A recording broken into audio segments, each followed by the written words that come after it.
future has always been a fearful thing, not knowing what will come of your decisions and labours, what destiny awaits you, what will become of your hopes and dreams.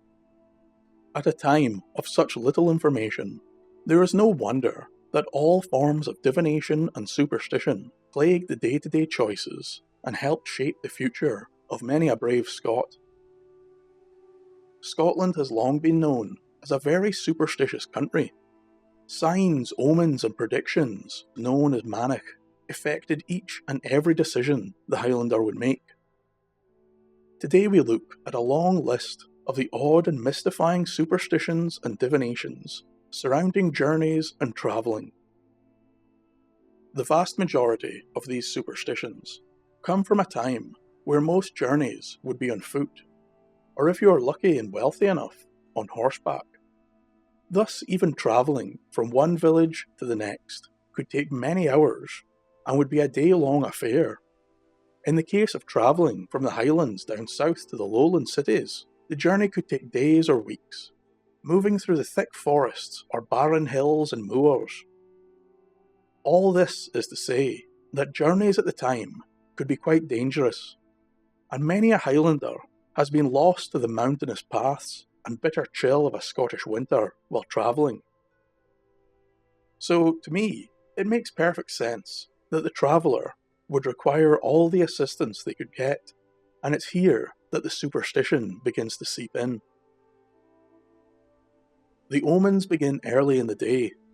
To ensure good luck, a person must rise from his bed using his left hand, and if the breakfast oatcakes would break during baking, ill fortune would be cast upon the eater, although it is said that this could be remedied by adding plenty of butter to the cakes, and it is even better if the butter was given without asking. Gaining butter unasked for has long been a part of Scottish Highland hospitality, and was thought to give good luck. As the journey begins, there are many things that the superstitious traveller must look out for. If the first animal seen by the traveller happens to have its back towards him, or is an unclean animal of the Levitical law, like sheep or pigs, the man may as well return home, for his journey will not prosper.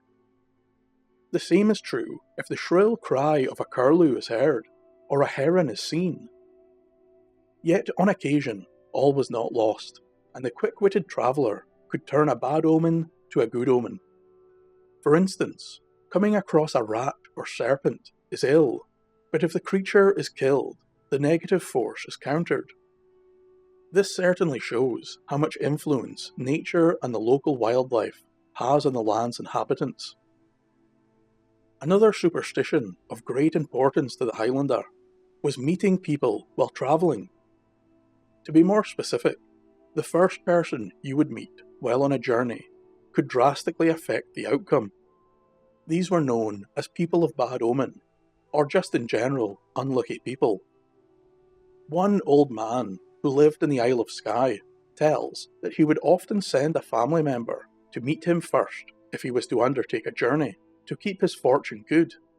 If he met with anyone before his family member, he would simply return to the house and attempt the trek on another day. In Scotland, and particularly the Highlands, fishermen as a class have always been thought to have much confidence in superstition.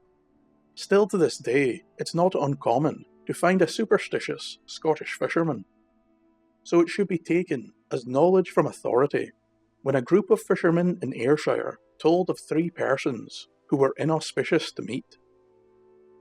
The first was a person from the same village as yourself, which to me seems like it would make beginning a journey near impossible, unless you left very early or very late.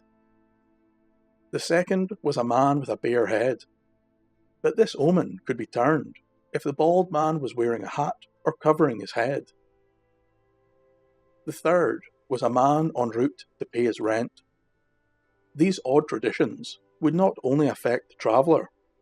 Other villagers would go out of their way to avoid travellers they may encumber with ill luck. This was seen as a respectful thing for a villager to do, especially if you happened to be an old bald man from the same village on your way to pay rent. Each village and area in Scotland was said to have its own specific list of people of ill omen. In some areas, a person with plain-soled shoes was unlucky to meet, but rolling your tongue against the roof of your mouth as you passed by could save you from any bad fortune. Even specific clansmen could bring some form of omen upon your journey. It is said that meeting a man from the clan Stewart would always bring good fortune, especially if you were near a river or burn. A common counter to people of ill omen was to have the stranger walk with you a while and talk with them. This would remove any negative influence they had in your journey, which to me seems like a nice way to meet neighbours and others on the road, even if the time of the journey is increased somewhat. A popular superstition, especially in fishing communities, was that if someone called after you as you left on a journey, you would never find what you searched for. This belief granted great power to anyone with a devilish sense of humour. There are many tales of roguish passers-by calling out phrases to fishing boats leaving the harbour, such as, "Have you remembered your hooks?" or, "Is that the crew aboard?" This would immediately cast despair on the expedition and commonly force the boat and the men back to shore to wait until a further day. It was also common for the man with the roguish humour to find himself on the bad side of many angry fishermen, and if caught, he would probably learn not to call again. There are hundreds, if not thousands, of ancient and strange beliefs that exist in Scotland's very core.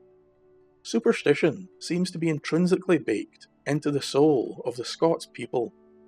Perhaps it is an artifact of religious beliefs long forgotten, or a symptom of our small and scarce population, especially in the Highlands and Islands, where these omens and fortunes seem to be most at home.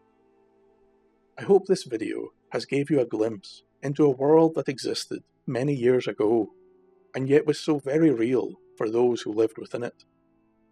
And I am sure now that you will be far more careful while out walking or setting off on a big trip.